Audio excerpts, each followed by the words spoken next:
Hello everyone, welcome to the Story Tales, your place for the best horror stories. For the next hour, I want you to put on your earphones, put your phone face down, and close your eyes. Relax, and let this story take you to a world full of chills and mystery. I've been listening to horror stories for years, and now I'm here to share the most amazing ones with you. I know you use this video to fall asleep, so before that, like the video and subscribe to the channel. Also, where are you from and what time are you watching? Now get comfortable and relax.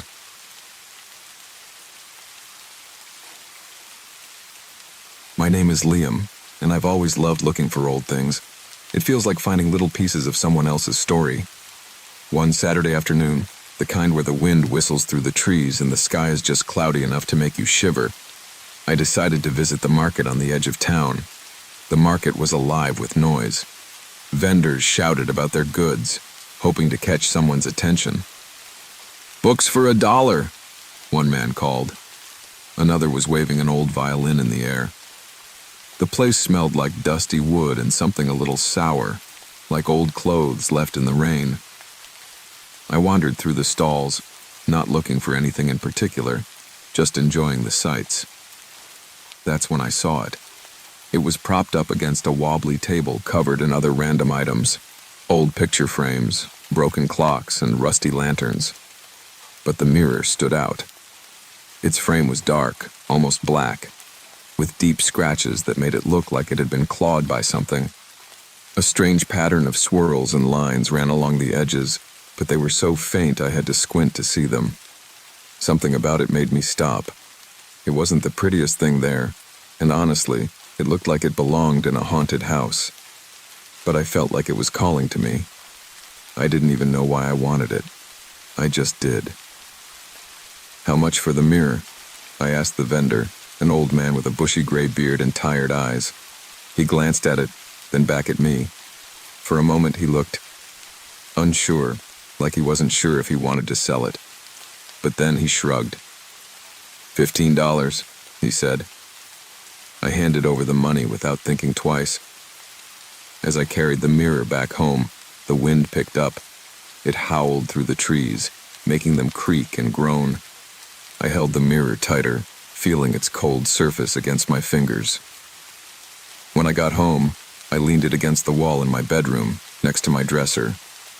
My room wasn't very big, so it stood out immediately.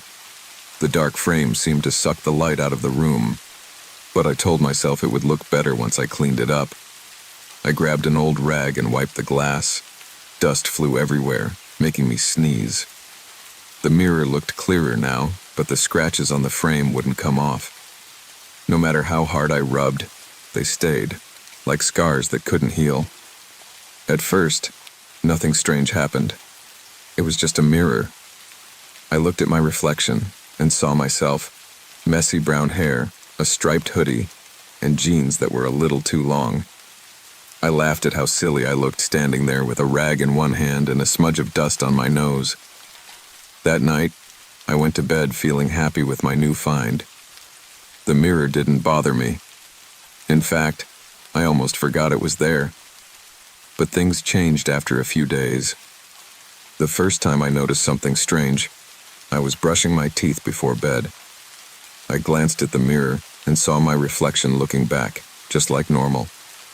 But then I blinked, and my reflection didn't. Not right away, at least. It blinked a second later. I froze, staring at the glass. My heart started beating faster. "It's nothing," I whispered to myself. "You're just tired." I leaned closer, trying to see if I had imagined it. My reflection stared back at me, perfectly normal. I rubbed my eyes, finished brushing my teeth, and went to bed. The next night, it happened again. This time I was putting on my pajamas. I turned to look at the mirror, and there it was, my reflection blinking late. It was like watching a video with a lag. My stomach tightened, and my hands felt clammy. I couldn't shake the feeling that something was wrong. The mirror felt alive, like it was watching me. but every time I tried to catch it acting strange, it behaved normally. One morning, I woke up feeling heavy, like the air in my room was pressing down on me. I glanced at the mirror, and my heart almost stopped. My reflection wasn't in bed. It was standing in the mirror, staring at me. I could see myself lying under the covers, my chest rising and falling as I breathed. But in the mirror, I was standing tall, calm, and still. My hands started to shake. "This isn't real," I whispered. Then the reflection moved. It raised its hand slowly, like it was reaching out to touch the glass. My body felt frozen. I wanted to scream, but no sound came out. Just as suddenly as it had moved, the reflection snapped back to match me, lying in bed with wide, terrified eyes.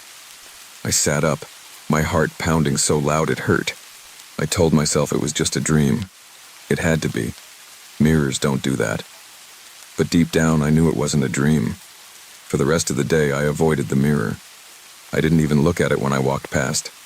I told myself it was just my imagination playing tricks on me. I told myself I was overreacting, but the feeling wouldn't go away. That night, as I lay in bed, I could feel the mirror's presence. It was like it was staring at me, even though I wasn't looking at it. The room felt colder, and every creak of the floorboards made me jump. I couldn't take it anymore. I got up, grabbed the mirror, and dragged it out of my room. My hands were shaking so badly I almost dropped it. I placed it in the hallway and closed my bedroom door, hoping that would be the end of it. But as I lay in bed, staring at the ceiling, I couldn't shake the feeling that the mirror wasn't finished with me. Not yet. That night I hardly slept. My heart wouldn't stop racing, and every noise seemed louder, more sinister.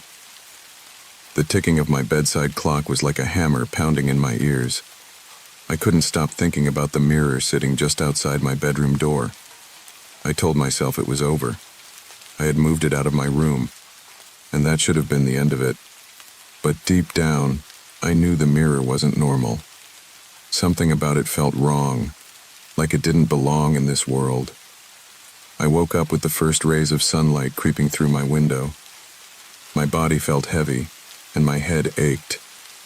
Still, I felt a strange sense of relief. Daylight made everything seem safer, less terrifying. When I opened my bedroom door, I half expected the mirror to be gone, or worse, back inside my room. But it was right where I had left it, leaning against the wall in the hallway. I hesitated, staring at it. For a moment, I thought about just throwing it away, but a strange feeling stopped me. It wasn't fear exactly. It was like the mirror didn't want to be thrown away, and the thought of getting rid of it made my chest tighten. "Stop being ridiculous," I muttered to myself. I grabbed an old sheet from the closet and threw it over the mirror. Then I pushed it into the corner of the living room, far away from my bedroom. Out of sight, out of mind. But even with the mirror covered, I couldn't stop thinking about it.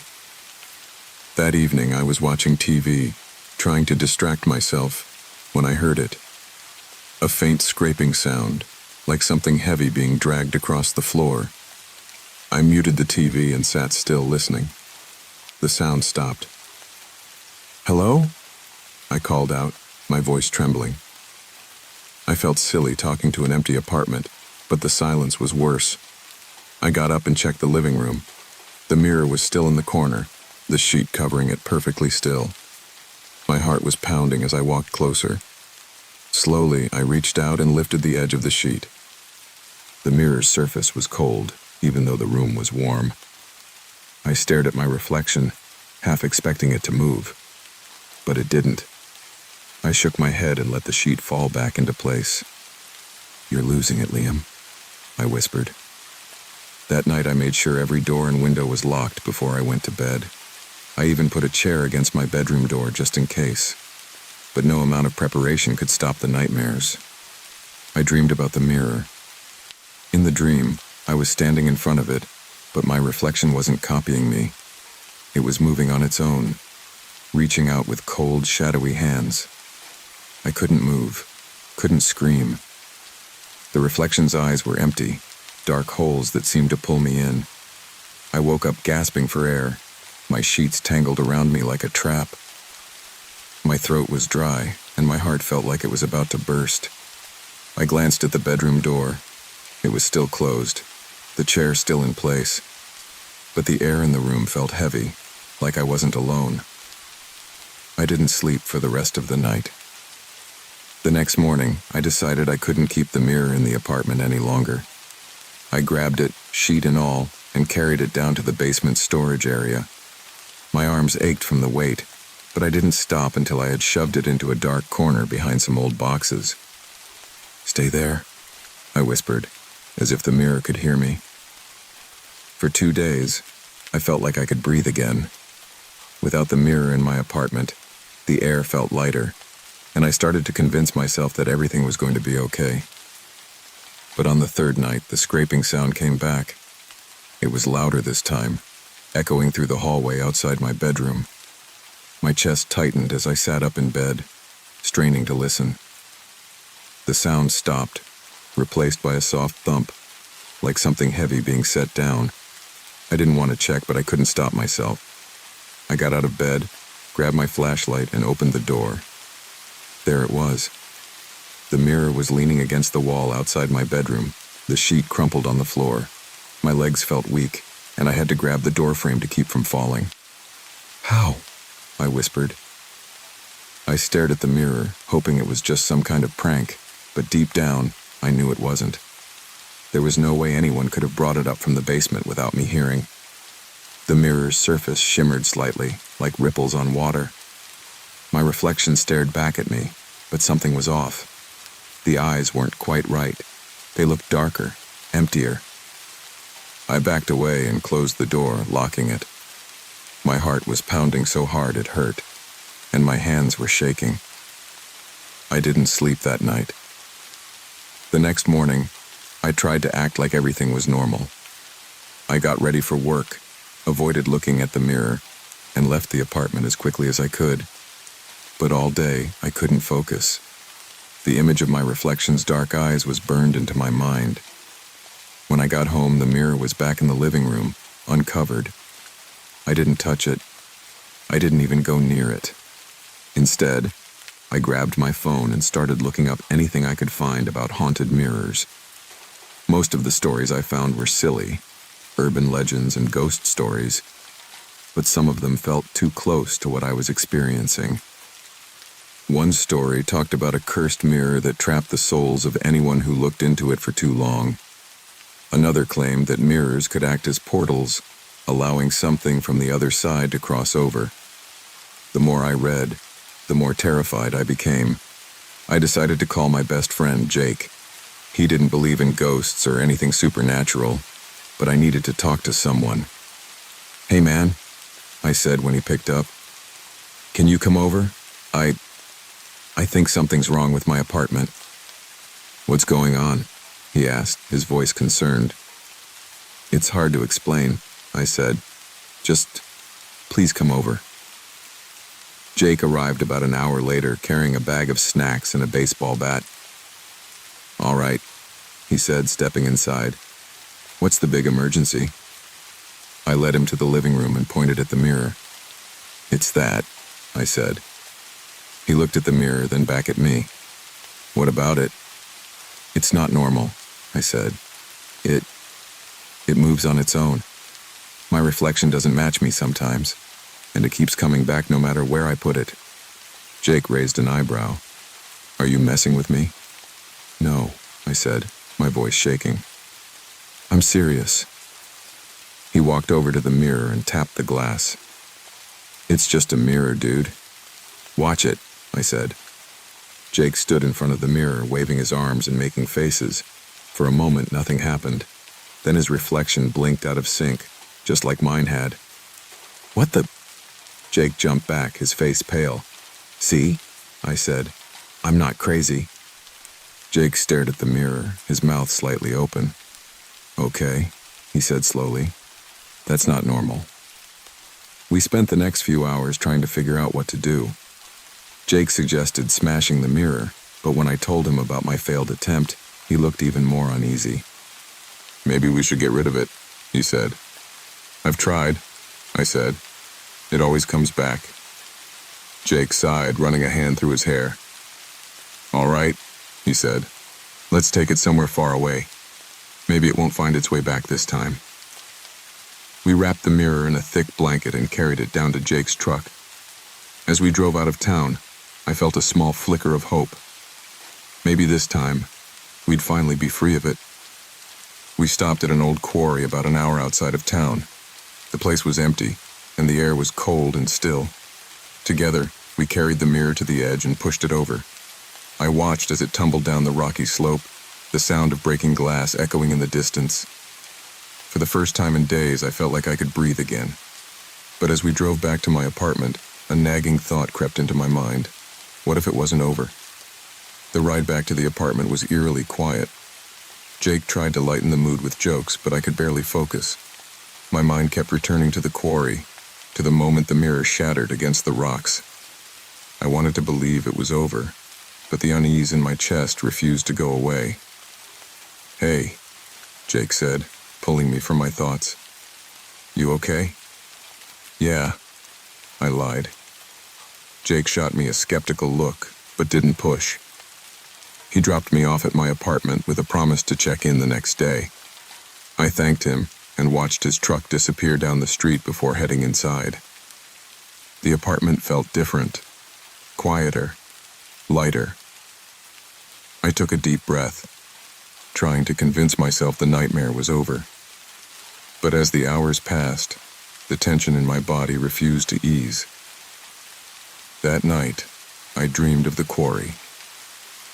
In the dream, I was standing at the edge, staring down into the darkness. The shattered pieces of the mirror shimmered faintly, like they were alive. Suddenly, the fragments began to move, crawling up the rocky slope like living creatures. I woke up drenched in sweat, my heart pounding. The dream had felt so real, and I couldn't shake the image of the mirror pieces creeping back to me. I told myself it was just my imagination. The mirror was gone, destroyed. It couldn't hurt me anymore. But then the noises started again. It was subtle at first, a faint creaking, like floorboards shifting under weight. I tried to ignore it, but it grew louder, more persistent. By midnight, the sound was impossible to ignore. It wasn't just creaking anymore. It was the scraping, that familiar, dreadful sound of something heavy being dragged across the floor. My blood ran cold. "No," I whispered, shaking my head. "It's gone. It can't be back." But deep down, I knew. I got out of bed, my legs trembling, and grabbed the baseball bat Jake had left behind. Slowly, I opened my bedroom door and stepped into the hallway. The mirror was there. It leaned against the wall, whole and gleaming, as if it had never been broken. The sight of it made my stomach churn. This time, there was no denying it. The mirror wasn't just an object. It was something else, something alive. The surface shimmered faintly, and I could see my reflection staring back at me. But it wasn't my reflection. Its eyes were wrong, darker and filled with malice. "Why?" I whispered, my voice shaking. "Why won't you leave me alone?" The reflection smiled. It was the first time I'd seen it move independently, and the sight froze me in place. The smile was twisted, almost predatory, and it sent a chill down my spine. Suddenly the room grew colder, and the lights flickered.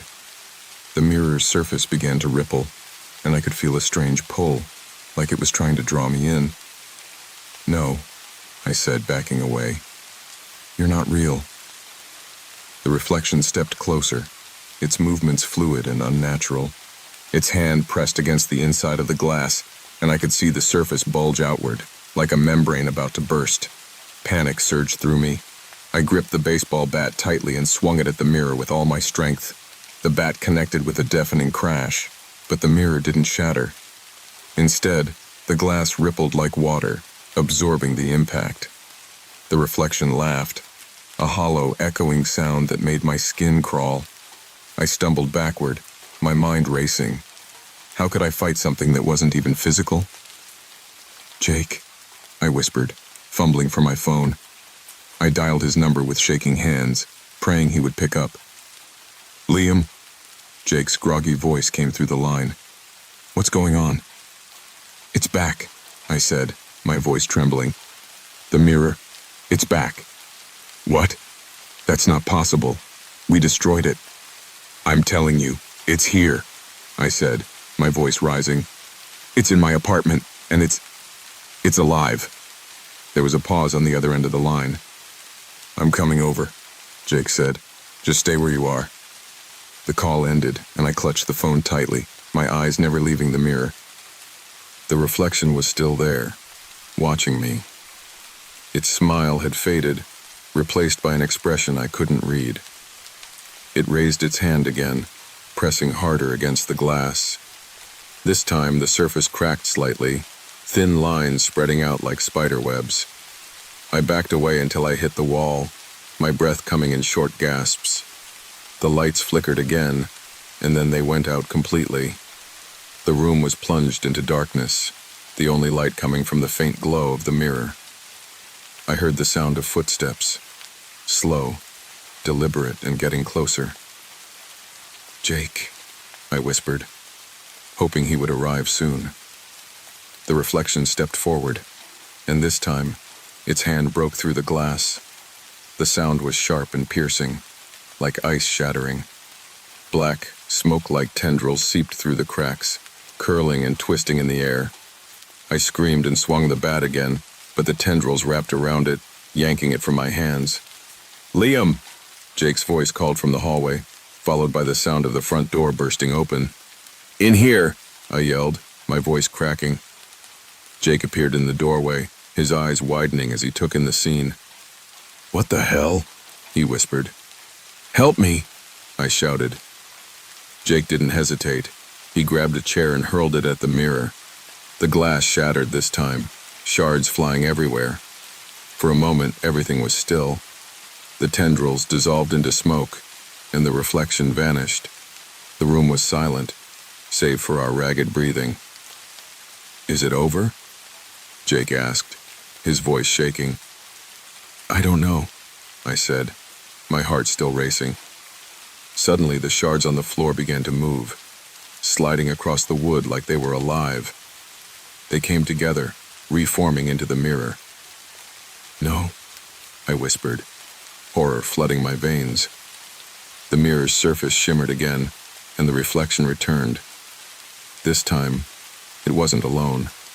Shadows swirled behind it, shapes that seemed to pulse and writhe. "We have to end this," Jake said, grabbing my arm. "Now." "How?" I asked, my voice desperate. Jake stared at the mirror, his jaw set. "Fire," he said. "We burn it." We grabbed anything flammable we could find, rubbing alcohol, old newspapers, and even a bottle of lighter fluid Jake had in his truck. We doused the mirror and the surrounding area, ignoring the acrid smell. Jake lit a match, his hand steady despite the fear in his eyes. "You ready?" he asked. I nodded. "Do it." He dropped the match, and flames roared to life, consuming the mirror. The reflection screamed, a sound so inhuman it made my ears ache. The shadows writhed, trying to escape, but the fire engulfed them. We stumbled back, watching as the mirror melted into a blackened, twisted mass. The flames died down, leaving nothing but ash and charred remains. For a long moment, neither of us spoke. The apartment was filled with smoke, but the oppressive weight in the air was gone. "Is it over?" I asked, my voice barely above a whisper. Jake nodded, though he looked as uncertain as I felt. "Yeah," he said, "I think it is." We spent the rest of the night cleaning up the mess, dumping the remains of the mirror into a metal container and sealing it shut. Jake insisted on staying with me until morning, just in case. When the sun rose, the apartment felt normal, lighter, The nightmare was finally over. At least, that's what I told myself.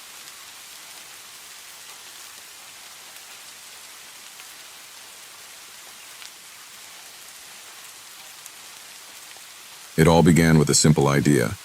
I wanted a fresh start. The city, with its constant noise, endless rush, and neon lights, had drained every ounce of my energy. When I stumbled upon an ad for a house in the woods, something about it felt right. Quiet, the listing promised.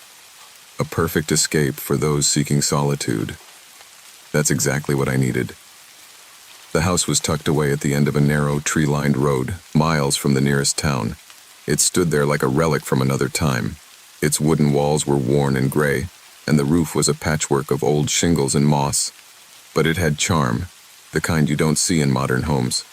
The real estate agent described it as quaint during our walkthrough. I preferred to call it peaceful. I moved in on a chilly morning. The forest around the house was alive with the rustle of leaves and the occasional distant chirp of birds. Inside, the place smelled of old wood and faint traces of paint. I spent the day unpacking, carefully placing my books on shelves and arranging the furniture I had brought with me. It wasn't much, just the essentials. By the time the sun dipped behind the trees, the house was quiet, just as I'd imagined. I made myself a simple dinner and sat by the small fireplace in the living room. The crackling flames cast dancing shadows on the walls. I felt a sense of calm, a relief from the chaos I had left behind. But that first night, the calm began to unravel. I had just settled into bed when I heard it, a soft creak overhead. It was faint, almost like the house was settling, but it was enough to pull me from the edge of sleep. I listened for a moment, waiting for it to stop. Then it came again, this time accompanied by what sounded like a faint scratching. Probably just the wind, I muttered, pulling the blanket closer around me. The house was old. Noises like this were normal. Still, I couldn't shake the feeling that it wasn't just the wind. The noises continued, growing more distinct with each passing moment. There was a rhythm to them now, a muffled thump followed by a pause, then the scratching. My heart began to race. I held my breath, straining to hear more. The moment I exhaled, the sounds stopped, as if they were waiting for me to be silent. I told myself I was imagining things. Moving to a new place, especially one so isolated, could mess with your mind. Exhaustion, I thought. That had to be it. I forced myself to close my eyes and eventually drifted off to sleep. The next morning, the sounds felt like a distant memory. The sun streamed through the windows, illuminating dust motes that danced in the air. The house seemed harmless in the daylight, almost inviting. I made a cup of tea and stepped outside to take in the crisp morning air. The forest stretched endlessly in every direction, a sea of towering trees and dense underbrush. It was beautiful, but also unnerving. The silence out here wasn't the kind you find in a city. It was deeper, more complete. Even the birds seemed subdued, their calls sporadic and distant. I spent the day exploring the house. It was small but full of character. The first floor had a cozy living room, a modest kitchen, and a tiny dining area. The second floor was even smaller, with just 2 bedrooms and a bathroom. At the end of a narrow hallway upstairs, I found the ladder to the attic. I hadn't gone up there during the walkthrough. The agent had waved it off as mostly storage space. But now, curiosity got the better of me. The ladder groaned as I pulled it down, releasing a small cloud of dust. The attic was dark, with only a faint glow coming from a tiny window on the far wall. I climbed up slowly, each step creaking beneath my weight. The air grew colder with every rung I ascended. When I reached the top, I paused, letting my eyes adjust to the dim light. The space was cluttered with old furniture draped in white sheets. A rocking chair sat in one corner, its curved back leaning at an odd angle. A chest of drawers stood against the wall, its surface coated in a thick layer of dust. Then, in the far corner of the attic, I saw it. A small wooden door, barely 3 feet tall. It was flush with the floor, its brass knob tarnished and dull. Something about it felt off. I crouched down and tried the knob, but it didn't budge. There was a lock above it, a simple mechanism, but no key in sight. I pulled out my phone and checked the house's blueprints. The corner where the door stood was supposed to be empty, just part of the attic's structure. A chill ran down my spine, but I laughed it off. Old houses have quirks, I said aloud, trying to convince myself. Still, I couldn't shake the feeling that the door didn't belong. As I turned to leave, I heard something, a faint whisper. It was so soft that at first, I thought it was the wind. But then I realized it wasn't coming from outside. It was coming from behind me. I spun around, heart pounding, but the attic was empty. The whisper had stopped, leaving only silence in its wake. I hurried down the ladder, shutting it firmly behind me. That night the noises returned. This time they were louder and more deliberate. I lay in bed staring at the ceiling, listening to the thumps and scratches coming from the attic. Every now and then, I thought I heard the whisper again, faint and drawn out, like someone exhaling my name. I tried to ignore it, tried to convince myself it was nothing, but deep down, I knew something wasn't right. The house, with its charm and quiet promise, was hiding something, and I was determined to find out what. The following morning, I awoke to a faint but undeniable sense of unease. The events of the night before lingered in my mind like the remnants of a bad dream. The sounds, the whisper. It was all too vivid to dismiss. Still, I forced myself to push the thoughts aside. I wasn't going to let an old house and a few odd noises ruin my escape from the city. The day began like the last, bright sunlight filtering through the trees and into the windows. But this time, the light did little to lift my spirits.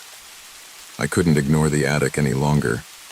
That locked door, so small and out of place, gnawed at my curiosity. If I didn't confront it, I knew it would haunt me. I decided to explore the attic again, this time in daylight. Armed with a flashlight and a crowbar, just in case, I climbed the creaking ladder once more. The air up there felt heavier than before, carrying a faint mustiness that reminded me of damp earth. The small wooden door loomed in the corner, almost daring me to approach. I crouched beside it and examined the lock. It wasn't a modern mechanism, more like an antique latch, the kind that might yield to a bit of force. With a deep breath, I slid the crowbar into the gap between the door and the floor. As I pried the door open, a loud snap echoed through the attic, and the lock gave way. Dust rose in a small cloud, and the door creaked open, revealing a narrow, dark tunnel descending into the house's foundation. A wave of cold air rushed out, carrying a metallic scent that made me gag. The tunnel was barely large enough for me to fit, and it was lined with rough wooden planks. I shone the flashlight inside, but the beam only illuminated a short stretch before the tunnel curved out of sight. Something inside me screamed to close the door and walk away, but I couldn't. My curiosity, reckless and insistent, pushed me forward. I slid my legs into the tunnel, lowering myself carefully. The wood was rough against my hands as I descended, the faint sound of my own breathing the only thing keeping me grounded. The deeper I went, the colder it became. At the bottom of the tunnel, I found myself in a small circular room. The walls were made of stone, damp and covered in patches of moss. The flashlight beam revealed strange carvings etched into the walls. Symbols I didn't recognize, jagged and crude, as though they had been scratched hastily into the stone. In the center of the room stood a pedestal, its surface cracked and uneven. On it lay an object wrapped in faded cloth. I hesitated, the weight of the silence pressing down on me. Every instinct screamed to leave it untouched, but my hand moved as if of its own accord. The cloth disintegrated at my touch, revealing a small, ornate box. Its surface was covered in intricate designs, similar to the carvings on the walls. The box felt cold, unnaturally so, as if it had been resting in a deep freeze. As I held it, the room seemed to grow darker, the shadows creeping closer. My flashlight flickered, and a low hum began to fill the air. It was a deep, resonant sound, almost like a voice. I clutched the box tightly and scrambled back up the tunnel, heart racing. The hum followed me, growing louder with each passing second. By the time I emerged into the attic, it was a roar, shaking the very walls of the house. The moment I shut the small door, the noise stopped. The silence that followed was almost deafening. I stood there clutching the box, gasping for breath. I didn't know what I had just uncovered, but I knew it was something ancient, something that didn't belong in this world.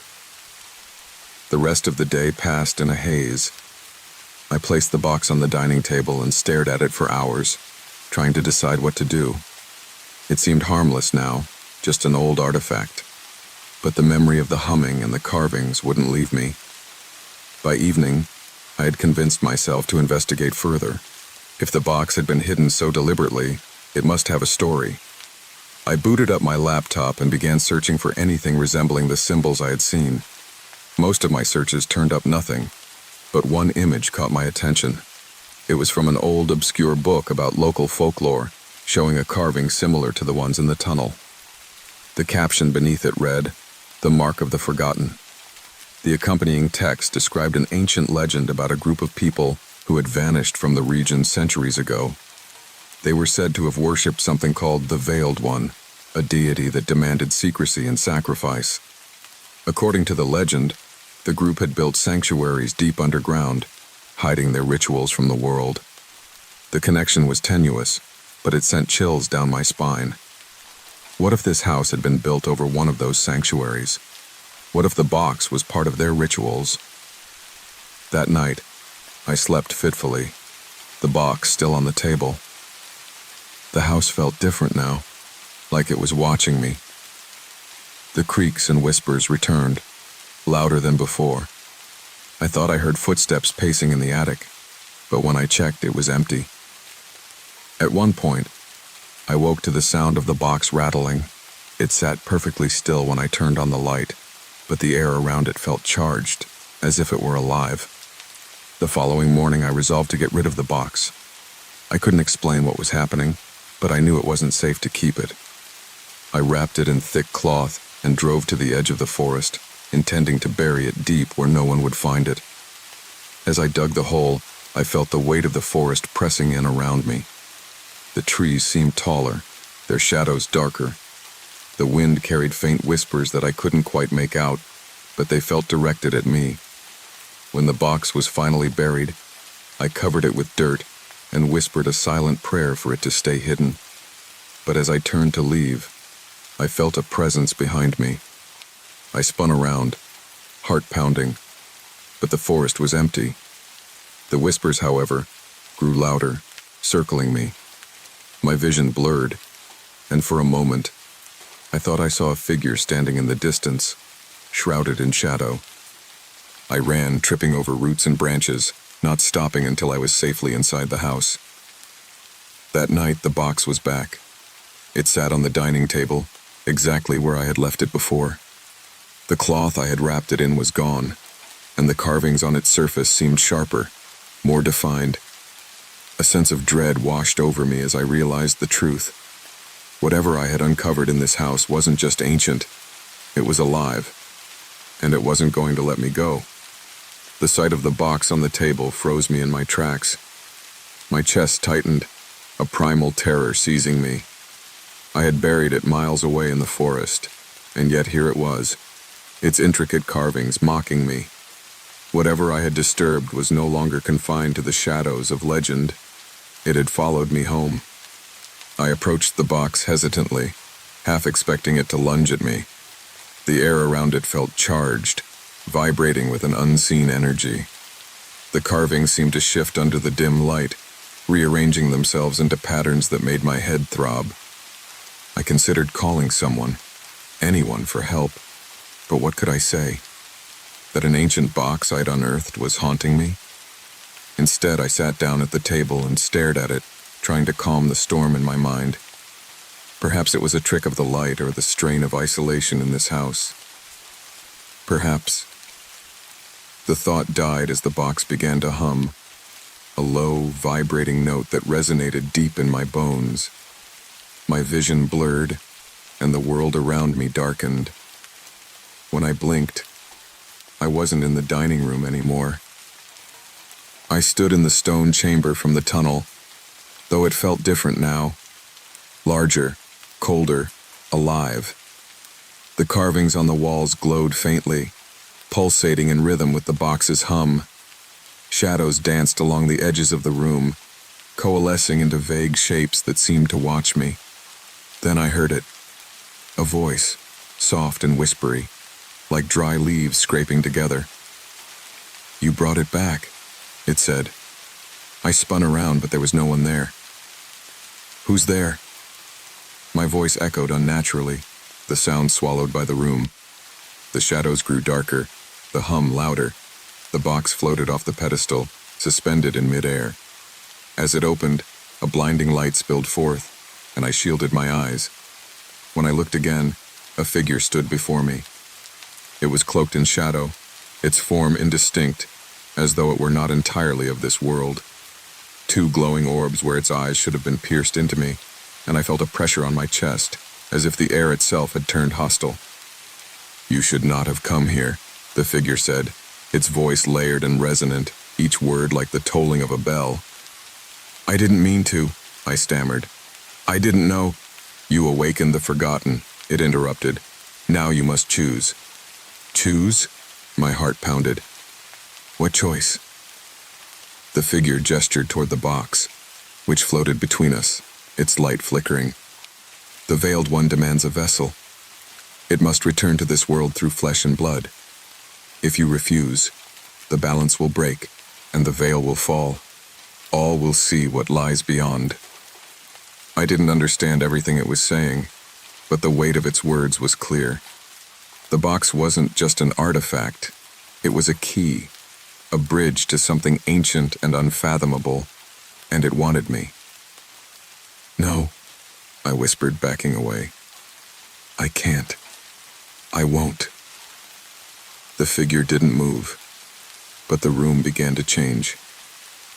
The walls seemed to close in, the glowing carvings burning brighter, their light searing into my mind.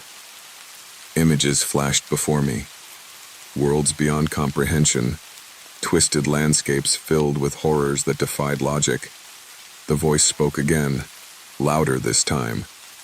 "Refuse, and the chaos will consume all." I fell to my knees, clutching my head. The images wouldn't stop, each one more grotesque than the last. I saw faces melting into shadow, cities swallowed by the earth, and a vast, endless void where stars once shone. But amidst the terror, a thought surfaced.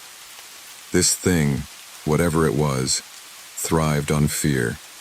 It wanted me to submit, to give in without question.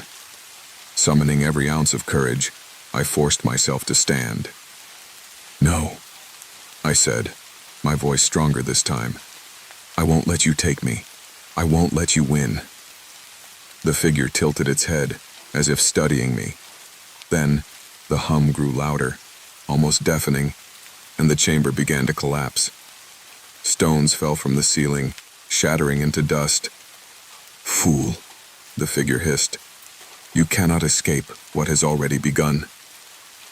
I turned and ran, the tunnel stretching endlessly before me. The air grew heavier with each step, the walls closing in as if the house itself wanted to trap me. The hum followed, now a roar, shaking the very ground. When I finally emerged into the attic, I slammed the small door shut behind me. The roar stopped instantly, replaced by an eerie silence. My chest heaved as I gasped for breath. The box was gone. I thought I was free, but deep down, I knew it wasn't over. Whatever I had faced wasn't confined to the house. It had marked me. The days that followed were a blur. I left the house, abandoning the retreat I had once cherished, but the shadows followed me. At night, I dreamed of the chamber, of the figure and its glowing eyes. During the day, I felt a presence, a weight pressing down on my soul. One evening, I sat in a motel room, trying to make sense of it all. I had scoured the internet, libraries, and even reached out to historians, but no one could give me answers. The veiled one, the forgotten, the carvings, none of it seemed to exist outside of my nightmare. That's when I realized the box had been waiting for someone like me. It needed someone curious, someone who wouldn't leave well enough alone. And now, it wouldn't stop until it got what it wanted. As the sun set, the shadows in the room deepened. The hum returned, faint at first but growing louder. I knew it was here. The box appeared on the bed, its carvings glowing faintly. The air crackled with energy, and the voice returned, louder than ever. Choose. But this time I was ready. I grabbed the box, its icy surface burning my hands, and ran. Bursting through the motel door, I sprinted toward the nearest body of water, a small lake shimmering under the moonlight. The hum grew deafening, and I felt the weight of the figure's presence behind me. You cannot destroy it, the voice boomed. It is eternal. But I didn't listen. With every ounce of strength, I hurled the box into the lake. It hit the water with a splash, sinking quickly into the depths. The hum stopped. The air grew still, the weight lifting from my chest. I stood there for what felt like hours, staring at the rippling water. The presence was gone, and for the first time in days, I felt truly alone. But I knew better than to think it was over. The box might be gone, but the veiled one still lingered, waiting for its next opportunity. As I turned to leave, I whispered a silent vow. I would dedicate my life to ensuring it stayed buried, to warning others of the dangers lurking in forgotten places. The house, the box, the veiled one, they were all part of something far bigger than me. But for now, I had won. And for now, that was enough.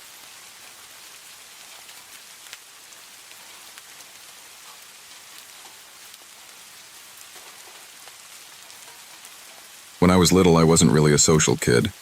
I liked being alone, spending time in my room, reading books or drawing. I wasn't shy, but I didn't have many friends, and I never really felt the need for a big group of people around me. I liked to observe others, but I stayed in the background. I lived in a small neighborhood with my mom, dad, and younger sister Sophie. Sophie was always the outgoing one, chatting with everyone she met, making friends in the blink of an eye. I guess that's why I always felt like the odd one out in my family. But I didn't mind. I was comfortable with my own space. It was the first week of summer vacation, and we had just moved into a new house in the woods, far away from the hustle and bustle of the city. It was a big old house that seemed like it had been standing there for years, its creaky floors and tall windows giving it a mysterious charm. My parents were excited about the move, but I wasn't so sure. The house was too quiet, and it felt like something was always watching me. One day, after we had all settled in, I was walking home from the small park nearby when I noticed something strange. I was passing by the woods behind our house when I saw a figure standing in the distance. At first, I thought it was just a tree or something, but then it moved, slowly, as if it were waiting for me to notice. I didn't want to look too long, so I hurried home and tried to forget about it. That night, as I was lying in bed, trying to sleep, I couldn't shake the feeling that something wasn't right. The house was silent, but it felt like someone, or something, was lurking just beyond the walls. I pulled the blanket up over my head, trying to block out the strange thoughts, but then I heard it. Footsteps, soft and slow, as if someone was walking down the hallway outside my room. I waited, my heart pounding in my chest. The steps stopped right outside my door. I was too scared to move, too scared to even breathe. I wanted to call out to my mom, but I couldn't find my voice. After what felt like forever, the steps faded away. I didn't know if I had imagined it or if someone had really been there. The next day, I decided to tell Sophie. She was always the brave one, always ready for an adventure. But when I told her about the footsteps, she just laughed. "You're just hearing things," she said. "This house is old. It creaks and groans all the time." I wanted to believe her, but something inside me told me it wasn't just the house making those noises. I felt like there was something else, something that didn't belong. That night, I was determined to prove I wasn't imagining things. I waited in my bed, listening carefully. At first, all I heard was the wind blowing outside.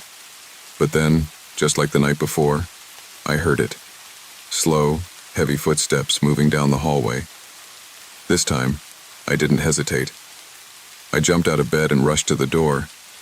But when I opened it, there was nothing there. I walked down the hall cautiously, my heart thumping. The floor creaked beneath my feet, and the house felt even more silent than before. I reached the stairs and looked down. The stairs led to the basement, a place I never wanted to go. The thought of going down there alone made my stomach twist, but I couldn't ignore the feeling that whatever was making those footsteps was somewhere close by. I stepped closer to the edge of the stairs and peered into the darkness below. Just then I heard something. A soft, raspy whisper coming from the bottom of the stairs. "Go away." I froze, my body tense. I could feel the cold air creeping up from the basement, and the whisper echoed in my ears like it was right next to me. My breath caught in my throat, and I backed away from the stairs, quickly retreating to my room. I slammed the door shut and locked it, too afraid to move. The next morning I tried to tell my parents about what happened, but they just brushed it off as another one of my wild imaginations. But that night I heard it again. The whisper and the footsteps. They were getting closer, moving around the house, always just out of sight. I didn't tell Sophie anymore. I didn't want to seem crazy, but I also didn't want to be alone in that house anymore. The figure from the woods kept coming back in my dreams. Each time, it seemed closer, watching me with glowing eyes. One evening, I gathered up the courage to confront whatever was in the house. Armed with only a flashlight, I crept down the hallway, my hands shaking. I reached the stairs and hesitated, but I couldn't turn back now. The whispering was louder than ever. "Go away. Leave, before it's too late." I took a deep breath and started down the stairs.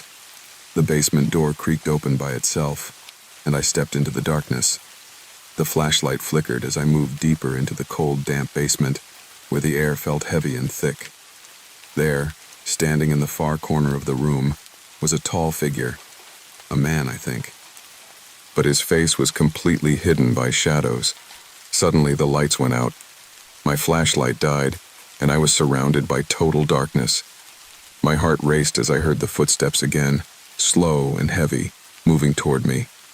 I tried to scream, but no sound came out. Then a voice whispered right in my ear. "I've been waiting for you." I ran. I ran up the stairs, through the hallway, and back into my room, slamming the door behind me. My hands were shaking so badly that I could barely hold the flashlight. That night I didn't sleep. I stayed awake, clutching the flashlight, listening for the footsteps. The next morning I told my parents I was moving back to the city. I didn't want to stay in that house anymore. My parents agreed, and we packed up everything. As we drove away, I looked back at the house one last time. The shadowy figure was standing in the window, watching me leave. And even now, years later, I wonder if the house is still waiting for someone else to move in. Because whatever was in that house, whatever I saw, it never really left. And sometimes when I'm walking through the woods near my new house, I think I see something moving in the distance, just like before.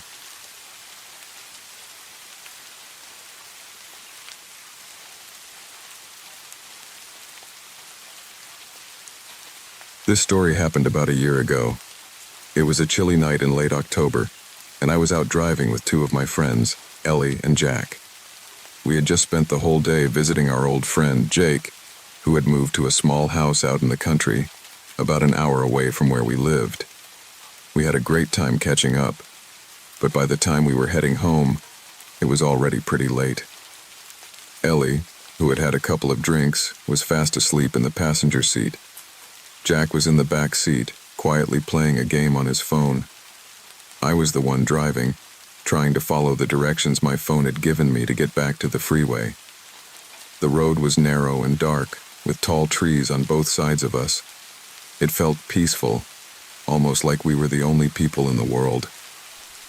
The car's engine hummed along smoothly, and the radio played softly in the background. Everything seemed normal until suddenly, bam! The car jolted like we had hit something. Jack screamed from the back seat, and Ellie didn't even stir. I slammed on the brakes and the car skidded to a stop. I quickly looked around, trying to figure out what had just happened. "What was that?" I asked, still catching my breath. Jack pushed himself up in the back seat and pointed out the window, his face pale. "You hit a dog! You hit a dog!" he shouted. I turned my head and sure enough, lying a few feet behind us in the road, was a dog. It was a big dog, maybe a golden retriever or something similar. Jack is a huge animal lover, so I knew he'd want to help. He was already opening his door, ready to rush out and help the poor animal, but something didn't sit right with me. I'm a careful driver, and I know I was paying attention the whole time. I didn't see any dog in the road before the car jolted. Sure, it was dark, but I would have at least seen the dog in my headlights if it had been there. I took a deep breath, trying to calm myself down. I glanced out the back window to get a better look at the dog. In the dim red light of the taillights, I saw the dog clearly. But something strange caught my attention. It was wagging its tail. Now, I don't know a whole lot about dogs, but I was pretty sure that a dog wouldn't be wagging its tail if it had just been hit by a car. I paused for a moment, thinking about it. Something was definitely off. Without saying anything, I pressed the gas pedal down harder and sped away. Jack looked at me with wide eyes and shouted, "What are you doing? We need to help it!" But I didn't answer. I couldn't shake the feeling that something wasn't right. Jack kept arguing, but after a moment he went quiet. We were both staring out the back window in silence. I glanced in the rearview mirror, and that's when I saw it. Out of the trees on the side of the road, 3 large shapes were slowly moving toward us. The dog, now standing up, was jumping around, wagging its tail like nothing had happened. But it wasn't alone. The 3 figures looked in our direction, and I could feel the hairs on the back of my neck stand up. I didn't think twice. I pressed my foot down harder on the accelerator, speeding down the dark road. Jack stayed quiet the rest of the ride home. Neither of us spoke for the rest of the night.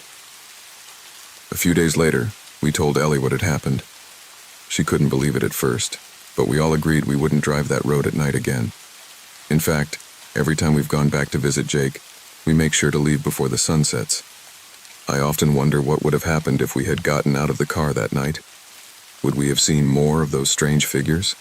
Or worse, would they have come closer to us? Sometimes, when I'm driving late at night, I get a chill down my spine when I pass a forest road, and I can't help but feel like something's watching me from the trees. I don't know what we saw that night, but I'm sure of one thing. It wasn't just a dog, and I don't think we were meant to be on that road.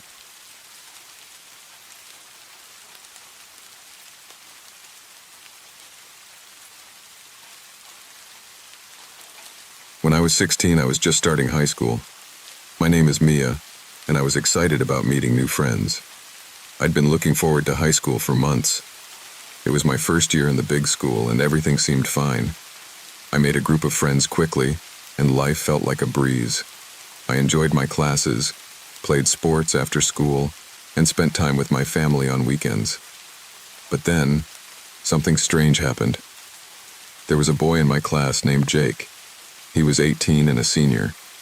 He was friendly at first and made a few jokes, but then he started acting different. He would always find ways to sit near me in class or stand near me in the halls. At first, I thought maybe he was just being friendly, but then it started feeling like he was paying a bit too much attention to me. One day, halfway through the semester, Jake came up to me in the hallway after math class.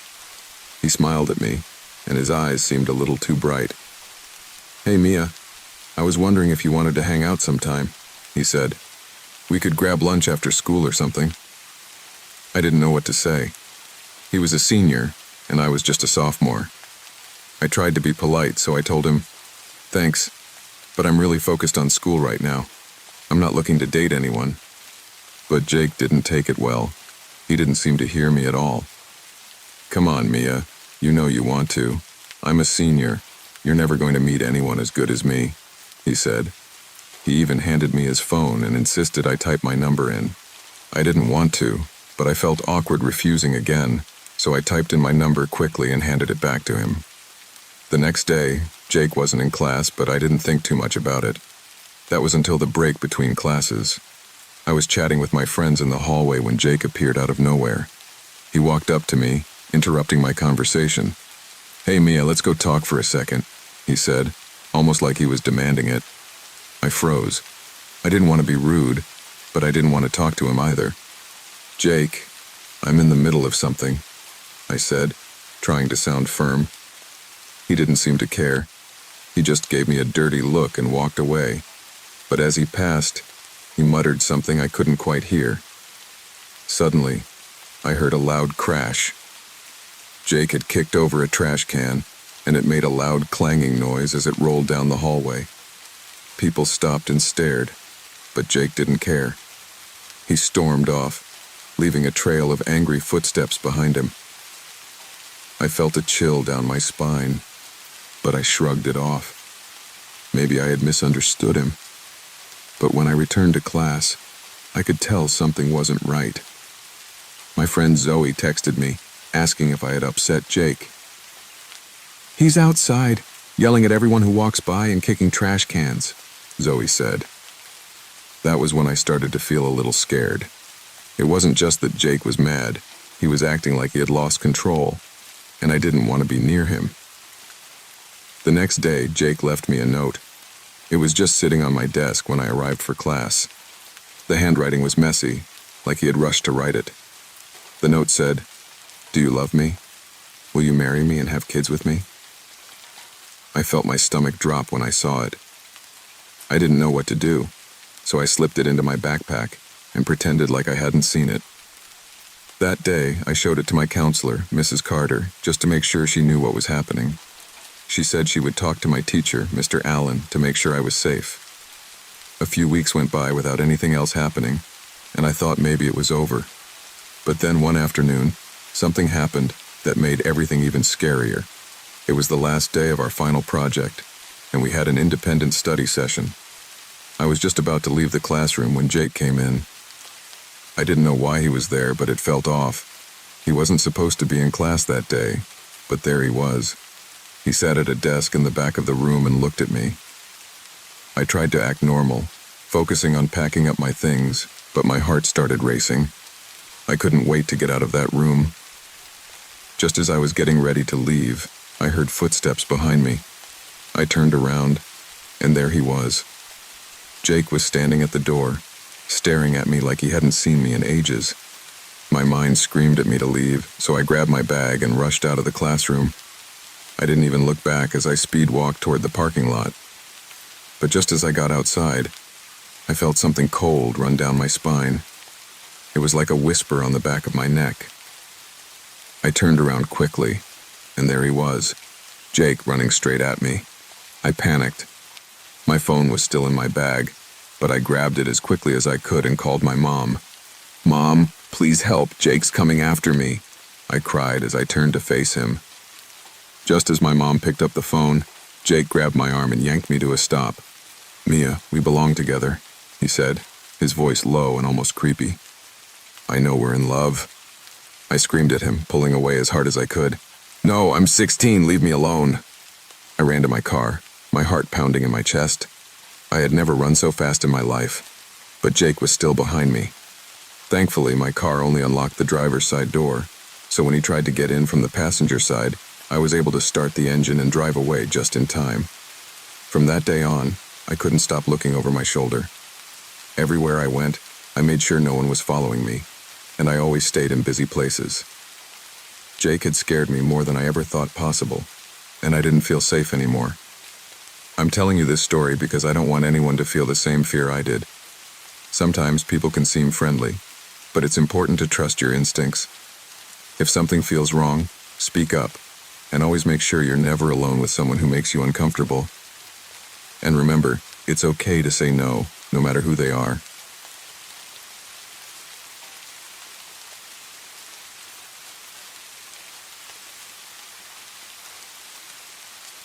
Last summer, I made a strange decision. Instead of spending my break at school, I decided to get a job. I didn't want to go to any more classes for a while. So, I ended up working at a small convenience store called Joe's Quick Stop, right next to my college campus. I just needed to make some money and clear my head. Joe's was a pretty small shop, but it had everything. Snacks, drinks, and a lot of stuff people usually need late at night. The job wasn't much, but the pay was decent. I wasn't picky. I was hired pretty quickly, which felt a little odd, but I didn't question it. Joe, the owner, was this older guy in his 50s, with graying hair and a raspy voice. He was always friendly to me, but he seemed a little distracted sometimes, always talking about how he used to work in a bigger city. They gave me the night shift. The shift was from 11 p.m. to 7 a.m. It wasn't ideal, especially with how messed up my sleep schedule already was, but I thought I'd give it a try. The first few nights were all right. The store wasn't too busy. Most of the time I just cleaned up and stocked shelves when there weren't any customers. But every now and then, someone would walk in who didn't feel quite right. And there was one Thursday night, that made me question everything. It was around 2 a.m. when he walked in. His name was Keith. He was tall, with a shaved head and tattoos all over his arms. Weird, strange tattoos, like symbols that looked like something from an old storybook. At first I thought he looked kind of harmless. Just a guy who probably spent too much time at the gym, maybe a bit gruff, but nothing to worry about. But then I noticed something else. He had parked his dirty truck in the handicap spot. Now I don't usually say anything about things like that, but for some reason it rubbed me the wrong way. He walked up to the counter dragging his feet like he owned the place. His eyes scanned the shelves and he picked out a case of beer. By this time, I was a little nervous, but I did my best to stay calm. "Hey man," I said, trying to sound friendly. "Sorry, but we can't sell alcohol after 2 a.m. It's the law." Keith looked at me for a second as if he didn't believe me. Then, without warning, he started yelling. "What kind of country is this?" he shouted. "I should be able to buy whatever I want." I tried to explain that it wasn't my rule, that I was just following the law, but he wasn't having it. His voice grew louder, and he started insulting me, calling me all kinds of nasty names. I wasn't sure what to do. I had to make a decision fast. "Please just leave," I said, my voice shaky. For a moment it felt like the air was tense, like something bad was going to happen. But then Keith stopped yelling and turned into a completely different person. His face softened, and he smiled at me. "It's no big deal, man," he said, all friendly suddenly. "Just bend the rules for a minute. I was here before too, right?" I thought about it for a moment. Technically, he had a point. I was trying to figure out a way to get him to leave without causing trouble, so I decided to give in. I sold him the beer, trying to hide my fear behind a smile. Then, to my surprise, he asked for a pack of cigarettes. No problem there, no law against selling those, so I handed them over. Keith took the beer and cigarettes, then smiled at me again. "Thanks, kid. You're all right." With that, he left. I felt a small sigh of relief, thinking that maybe the worst was over. But no. I watched through the window as Keith opened his truck's tailgate and sat down on the bed, cracking open a can of beer. I told myself that maybe it was nothing. Maybe he was just relaxing, but something didn't feel right. And then, just a few minutes later, another truck pulled up.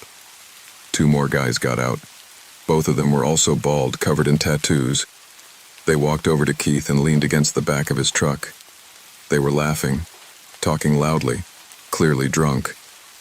I could hear them from where I was standing, just barely through the glass. They were making fun of me, calling me all sorts of names, just loud enough that I could hear every word. I tried to ignore it, but then something in me clicked. I had to stop this before it got worse. I grabbed my phone and quickly dialed the police, my heart racing. But just as I was about to hit send, I heard more trucks pull up. 2 more guys got out of the newest truck. Now there were 5 of them, all standing around, drinking, smoking, laughing. I knew they were trouble, but I couldn't do anything about it. Not by myself. I looked at them through the window. They were smirking at me, watching me like they were daring me to do something. I felt trapped, completely alone. They didn't seem like they were going to leave anytime soon. Keith came back into the store. This time he was even more drunk. He had a huge smile on his face, like nothing was wrong. But then, he walked up to the counter with another case of beer. "You really wouldn't want to disappoint me, would you?" he asked, looking at me with a creepy grin. I froze. He was threatening me, and I knew if I didn't sell him the beer, things would get much worse. My hands were shaking as I rang up the beer. I gave him the change, and he told me to keep it as a tip. It felt like he was mocking me. Keith walked out, and all the guys cheered. They were happy, like they had won some kind of game. They started tossing the empty beer cans around the parking lot, laughing and shouting. I was done. I couldn't take it anymore. I locked the door, hoping they wouldn't notice. But of course they did. They started banging on the door, shouting at me to let them in. I called the police, my voice shaking as I explained what was going on. It felt like hours passed before a cruiser finally showed up. The officer stepped out, telling the guys to leave. There was some shouting, but thankfully they didn't escalate it. The skinheads got back in their trucks and drove off, but I wasn't sure how close it had come to something much worse. The cops stayed for a while, watching the parking lot to make sure they were gone. I felt so relieved when they finally left, but I knew I couldn't work there anymore. The next day, I quit. I couldn't imagine staying in that store with those guys still out there. To this day, I sometimes wonder if they recognize me when I walk around town. I try not to think about it too much, but I always remember that night. It was one of the scariest moments of my life, and I'll never forget it.